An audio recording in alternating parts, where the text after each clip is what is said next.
So I think the first thing to say is that the Enough Coalition, along with a number of other partner organisations, decided to launch the Islamophobia Awareness Month it was about mid-October when we decided that November would become Islamophobia Awareness Month. And the real reason that we decided to launch the month and really kind of try and bring together loads of different organisations who are working on the issue was because we're very conscious of the rising Islamophobia, not just in the media but in political circles, and how that affects people on very much a day-to-day basis.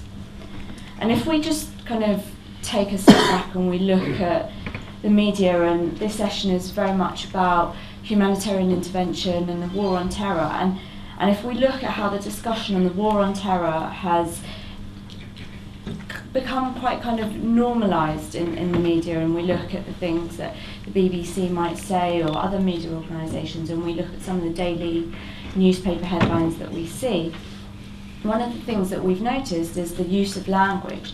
And very recently there was an exhibition done by a Muslim organisation called I Engage, and they looked at some of the language that was used, and they talked. One of the findings that they came up with was that every time the word Muslim is used, almost, I think it was something like 90% of the time, the word terror or criminal or a word that had negative connotations was almost certainly used either before or after the word Muslim. And it's these kinds of discussions on Muslims and on Islam which have certainly helped to frame Islamophobia and have helped to kind of strengthen far-right Islamophobic discussions in the UK. And so as the media goes on to blur the lines between what terrorism is and what the war on terror is and what Islam and Muslims are, it becomes quite easy to see why Islamophobia seems to be kind of a bit more apparent and a bit more normalised. So you'll have a report perhaps in the Daily Telegraph or the Daily Mail or any other newspaper. There are plenty of newspapers to choose from, sadly, where they will talk very widely about a terrorist organisation, and then they will quite quickly link that with a Muslim group, and then they'll say the Islamic terrorist organisation. The recent news items that we've seen over the last couple of days, where we've been watching what's been unfolding in the Gaza Strip, we've noticed how quickly the traditional media outlets have reverted back to describing Hamas as the terrorist organisation, neglecting the fact that Hamas were democratically elected, and neglecting to mention the fact that they are the government of Gaza, and often they're referred to as the terrorist group or the terrorists of Hamas. And that kind of language, when that gets normalised, you then see kind of this continued discussion of Muslims being terrorists, and it makes it much easier for people to then equate the two things, and then that language around bad Muslims becomes wider, and it means that Islamophobia, in a sense, is a much easier market. It is a much easier product to market. It's a much easier thing to promote, and so you see, for example, the Rochdale case, where this has nothing to do with terrorism and it has nothing to do with the wars that we've seen over the last 10 years. But what you see is the first thing that people are talking about is the fact that you've got a group of Muslim men, and for some reason that becomes a really important part of the story, not the fact that there's actually a real criminal gang going on and there are some really terrible, heinous crimes. So as you continue to demonise Muslims, you allow this Islamophobia to develop. At the Enough Coalition, we feel that Islamophobia has kind of reached extraordinarily worrying heights in Britain. We've got racist and fascist groups like the English Defence League pushing a thesis of hatred, adding to the climate of fear that's being developed, and suspicion about Muslims and amongst the general British society tends to be creeping. Islamophobic prejudice is prevalent in the mainstream, and it's very difficult to deny that. And we see it not only on display in the media, but also in political life, in the police forces across the country, sadly, and in the courts. interestingly, we noticed at our launch, one of the interesting points was that although the London Metropolitan Police Force do record Islamophobic crimes as Islamophobic, specifically that's a term, there isn't any other police force in the country that does that. And one of the concerns that was raised by a member of the audience who was just a Londoner, so could report it, but one of her concerns was, I don't know where to turn to, and I don't know who to report this crime to, this Islamophobic crime that I'm witnessing. And that kind of alienation adds to this kind of growing trend of diversion between these two groups, where you've got the Muslims who are being targeted and you've got those doing the targeting. And there is no way that at the moment that these two groups are being brought together.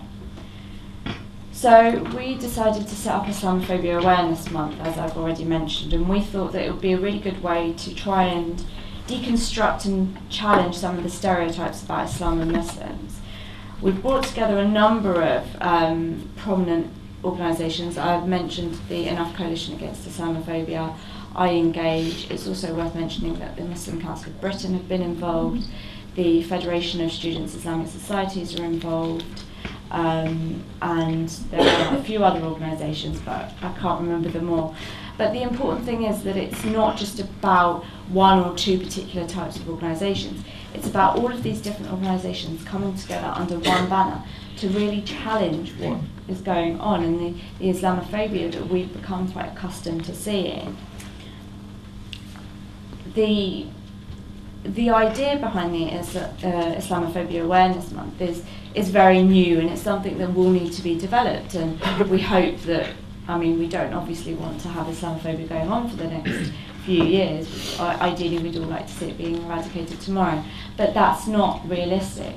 So whilst Islamophobia continues to play a worrying force in British society and in wider society, we hope that the Islamophobia Awareness Month will be a way for people to come together and really campaign really quite strongly on the issues of Islamophobia, be that in the media, be that in political circles. So whether that's writing to your local newspaper, whether that's talking to your local MPs, getting involved in a local community organisation. And essentially what we hope is that initiatives like the Islamophobia Awareness Month and other initiatives, and we're really conscious that this shouldn't just be something that happens 1 month of the year. This is, the Enough Coalition has been something that's been going for about 1.5 years now, and we're really conscious that we can really build on it, and we really want to make this a movement that will really develop and grow and really start to combat some of the negative stereotypes that are really common in the media and in political life about Muslims. So essentially that's why the Enough Coalition exists. That's what the Islamophobia Awareness Month is about.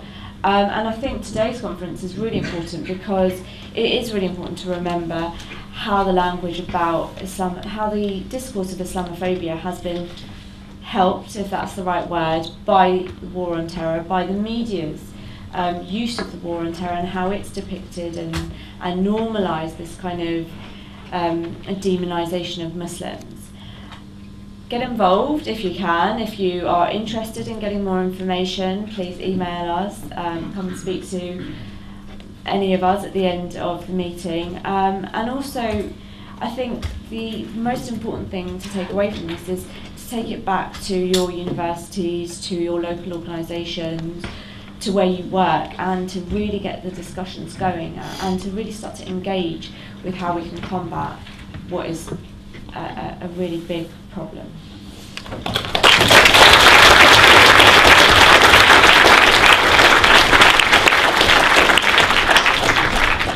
Actually, in my day job, I work for a research institute called the Middle East Monitor, and we just published a book called The Battle of Public Opinion, and that was a result of a survey that we did on with ICM and Al Jazeera English, and we were looking at how public opinion had changed in regards to the Israel-Palestine conflict. But what was most interesting was Tim Llewellyn, who was a former Middle East correspondent.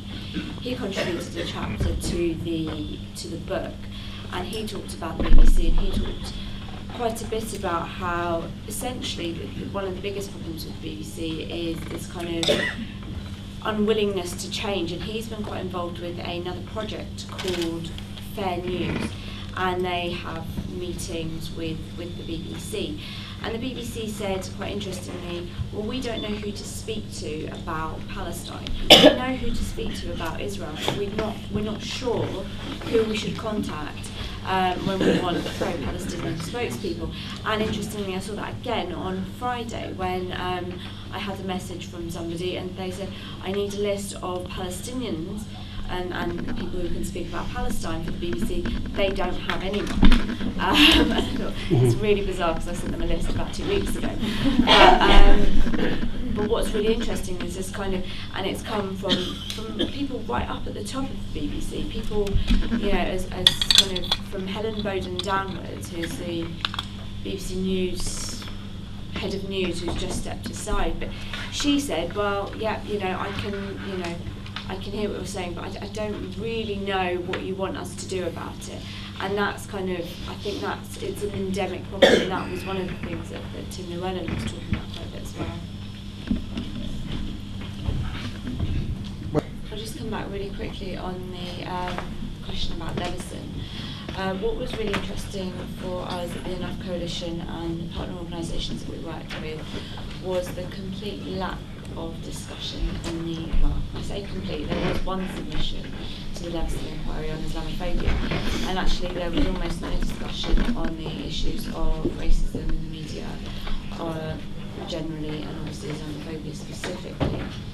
As a result of that, there were some discussions to set up an alternative Levison inquiry. There was quite a lot of support for that, incidentally, to have an alternative Levison inquiry that would look at Islamophobia in the media, that would look at the issues that have come about as a result of Islamophobia in politics and how they get reflected in the media, but also how the media promotes Islamophobia. The alternative Levison inquiry is still perhaps in the making. There are still discussions about whether that will happen, but I think what was really interesting was the fact that wasn't even considered, it was almost a non-issue, this kind of idea that there was a problem, and that was despite the fact that they did interview the Daily Express journalist, whose name I've forgotten. They did interview him, and he had left the Daily Express purely because of the Islamophobia that he experienced at the Express. Despite that, there was almost very, very little discussion over what actually was going on. Thank you. I'm really sorry, I know there were 3 hands over there, and I said I'd take